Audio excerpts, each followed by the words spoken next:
qu'il faut retenir en fait de ce que nous avons organisé aujourd'hui, c'est que le système éducatif avance sur tous les indicateurs.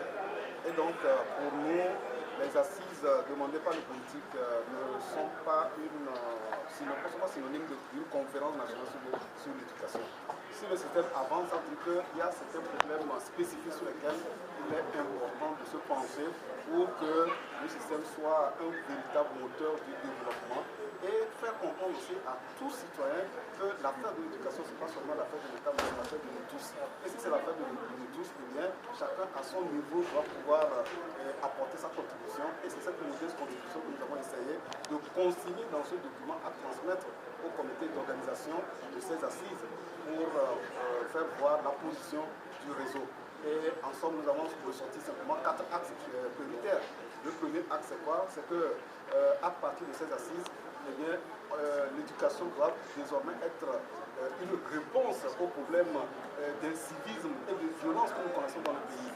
Et ensuite, il faut accorder une place centrale à la communication en éducation, parce que comme nous voyons le plan de l'éducation, nous ne retrouvons pas la communication comme axe central, nous ne retrouvons pas le profil aussi du citoyen à former dans le plan de l'éducation.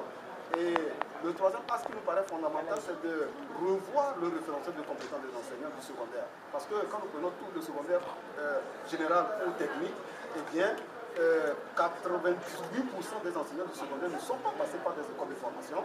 Et la conséquence de cela, c'est quoi? C'est que le profil de sortie de ces enfants est problématique. Ces enfants n'auront pas, les élèves qui sortent du secondaire 1, du secondaire 2, des mains de ces enseignants, ils n'auront pas véritablement des capacités opérationnelles pour être au rendez-vous de la grande vision du politique qui veut aujourd'hui faire du Togo un pays émergent. On ne fait pas un pays émergent avec des gens qui ont de faibles capacités.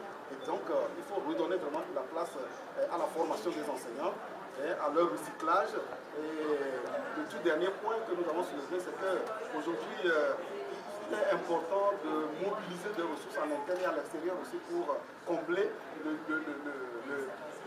déficit qui existe entre le budget d'investissement et le budget de fonctionnement. Parce que vous savez, le Togo quand même a suffisamment de ressources pour l'éducation. Le Togo met 27,6% de son budget pour l'éducation contre 12,2% pour la Centrafrique et 11,7% pour le Niger. Donc quand vous comparez ces chiffres, vous vous rendez compte que le Togo fait effectivement des efforts, mais la qualité est affectée. Et donc il est question de mobiliser des ressources en interne et aussi de mettre en place une stratégie pour lever aussi des fonds au plan extérieur, comme le fonds CIPIEN, les Sahéliens. Voilà un peu le message que nous avons essayé de transmettre à la population, de transmettre aussi aux politiques et de transmettre aussi aux comités d'organisation.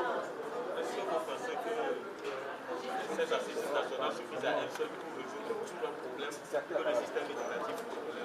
Non, le système éducatif est en train de trouver déjà des solutions à partir de la mise en œuvre du plan sectoriel d'éducation. Vous voyez, on a dit, pour qu'un système éducatif puisse apporter des réponses aux problèmes, à tous les problèmes, eh bien, il y a 3 acteurs clés.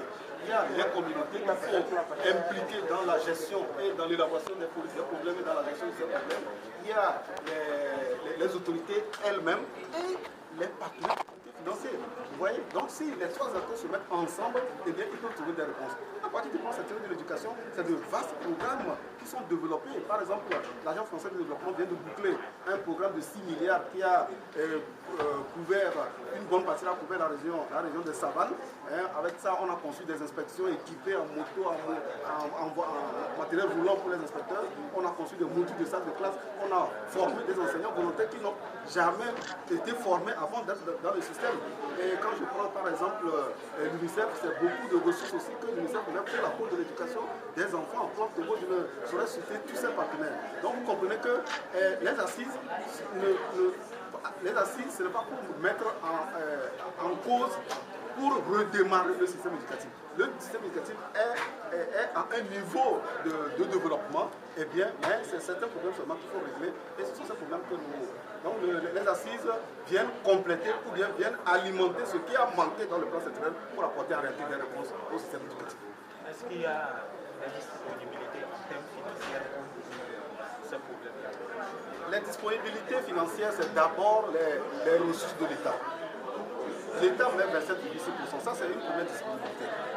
Et la deuxième disponibilité, c'est une disponibilité, disons, physique des partenaires qui sont dans le système éducatif et qui ont adhéré au plan sectoriel de l'éducation. Ces partenaires ont accepté le contenu du plan sectoriel de l'éducation et ils mettent suffisamment de ressources à travers des projets programmes.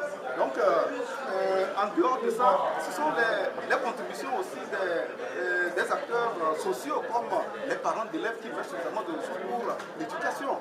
Vous voyez, les opérateurs économiques qui de temps en temps aussi mettent des ressources pour promouvoir l'éducation. Eh bien, ces ressources, il y a donc des ressources institutionnelles, des ressources des partenaires techniques et financiers, des ressources des associations, des ressources des acteurs associatifs comme les parents d'élèves et puis des ressources humaines aussi de qualité. Vous voyez, quand vous sollicitez par exemple des expertises des ONG, vous sollicitez les expertises des Togolais qui sont dans d'autres institutions, etc. Et bien ça aussi c'est des ressources.